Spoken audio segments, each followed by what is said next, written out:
Kiara Pagan. Masha Fomitchova. Gregory Yusitsky. Emily Larcher. So we're going to be discussing the James Hyde float from 1993, which is polyester knit fabric, plastic tarpaulin, and tape. I find it very interesting how the red fabric at the top is very uniform. It's a rectangular, perfectly rectangular. And then the blue fabric, while it starts out the same similar way, sort of waves out and spreads out, so it becomes more fluid, less uniform. And maybe it shows some sort of transformation from one theme to the next, both in material and in shape. And it's very interesting because we were actually confused by this piece. We did not really know that it was part of the exhibit because it looked so random. It looked like something that was under construction.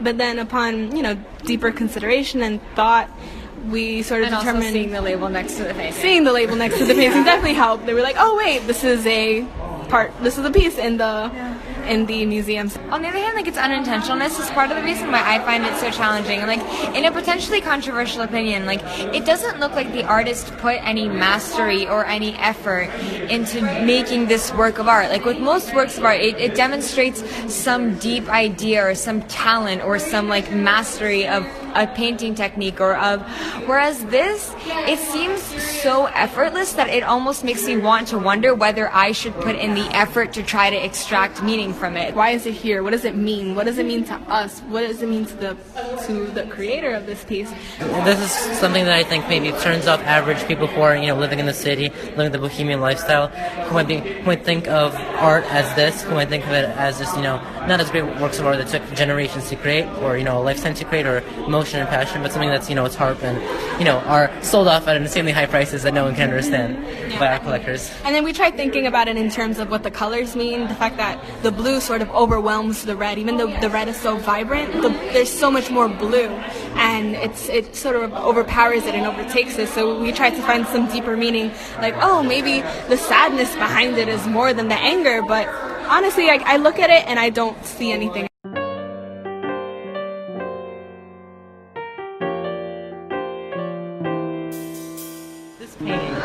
Really evokes sort of memories of war and human suffering, because this is the Russo-Turkish war, and you can see the Turkish prisoners being marched through, but they're all wearing hoods over their heads, so you can't even tell where they come from and who they're fighting.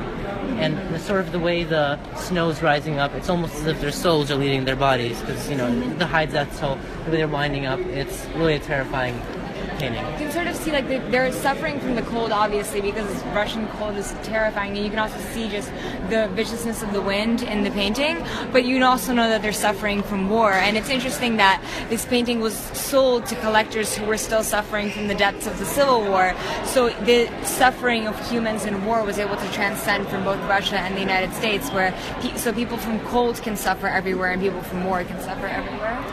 Yeah, and you can also see that the Russian guards in the painting are also shown with their heads ducked against the wind, and they also look like they're very unhappy and suffering. So you can sort of see that in war, both sides suffer, even the ones that are theoretically in the position of power, because everyone gets cold and everyone suffers from war. Throughout history, man has always tried to control or tame the elements, but we see time and time again of how they fail. I mean, this is true even of recent weeks of the hurricanes that you have rocked America and the Caribbean. It's no matter how much you prepare, you really can't prepare, shield yourself from the elements, and that's evident in this painting here with the snow being whipped across their faces. I can feel the frostbite on my face right now. The hoods, the pointed hoods on the people's faces. I know that in Spain and during the Inquisition period, there's always a sign either of religiosity or of oppression, of a time of darkness when art and culture would all die, when there was suffering and persecution. So maybe this is something that, especially in Americans, evokes that sort of memory. And this reminds me that despite all the wars and how, a man's enemy has been man itself, but we see that their greatest enemy has been nature.